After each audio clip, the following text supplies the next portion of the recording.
The private Catholic school Immaculate Conception knows that it must offer a top-notch education given its highly performing neighborhood competitors. This particular school is in a community where there are excellent private schools, excellent Catholic schools, and really some of the best public magnet schools, and so parents do have choices.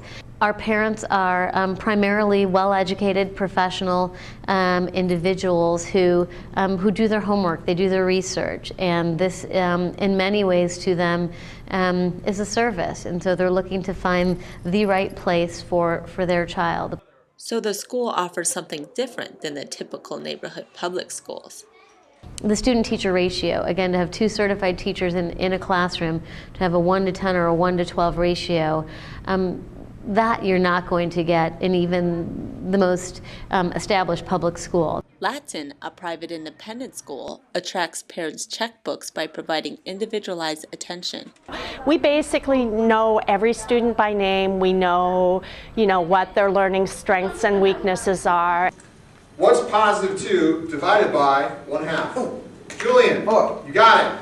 The school also offers college-like seminar classes in the upper-level grades to distinguish itself from its public school competitors.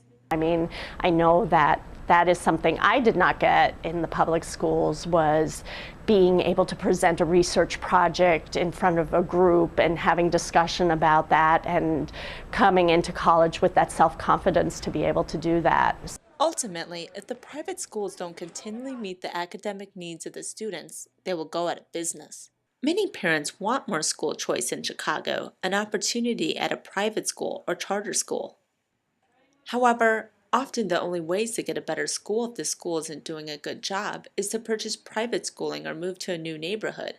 But these options can be cumbersome for low-income families. No matter how you look at it, you're spending an awful lot of money for a protected bureaucracy, a protected product, and there's very little way to hold those people accountable.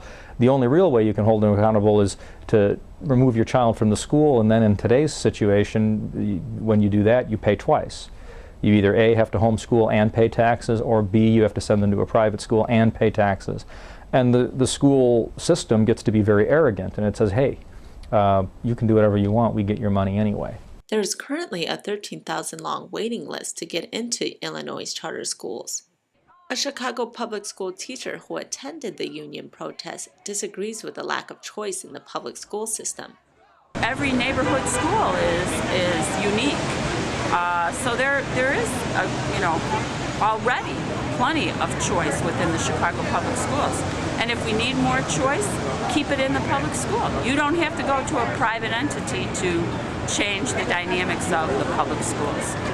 But Valerie wished she had more schooling options than the assigned public schools in her district. Her son Terrence attends Dvorak Elementary, where only 6 out of 10 students are meeting the state standards. She wanted to send her son to the public school Lawndale, but it was outside the zone's schooling options. She noticed the school wasn't meeting the academic needs of her son when she asked him to write an apology letter to his teacher. He did something to his teacher, and I was making him write a letter of apology. And I read my son's letter and I said, what is this? Please, you're missing commas, question marks, periods, exclamation marks. How did you make it here and you can't even write?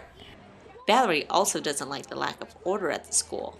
Why are the kids running through the hallway? Why are the kids yelling? Why are the kids not outside of the building and it's 2:45? Why are they standing around, It's like, it's atrocious at this school and at public schools, period. These are the things that, parents who are concerned about their kids' education, these are the things that we have to go through on a day-to-day basis because we are subject to this one school. There's nothing we could do. We could take them out and pay for school, but unfortunately, some of us can't afford the school, so. But in Milwaukee, parents have a choice where they send their kids. Gabriella picked Notre Dame Middle School for her daughter Hoxie because she didn't like the violence surrounding the public schools. In Southside Milwaukee, summer school is really, really bad.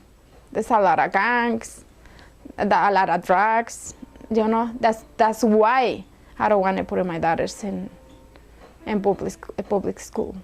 Gabriella is happy that the private school is pushing her child academically, In the public school Hoaxie attended previously, they didn't challenge her very much. They put more attention and to the kids. And the public school, for example, when my daughter went to the public school, they don't care if they do the homework. Gabriela is happy with the safety of the school. I'm really, really happy because now I'm not worried about my daughter. I call to the school, they say, Hoxie, she's there, and I know she's in the school. Some experts argue that if given the choice, consumers won't always make the best decisions. So a lot of these market theorists are saying parents will pursue, the highest quality education for their children. Well, parents are also interested in things like proximity and convenience, safety, and the racial composition of the school.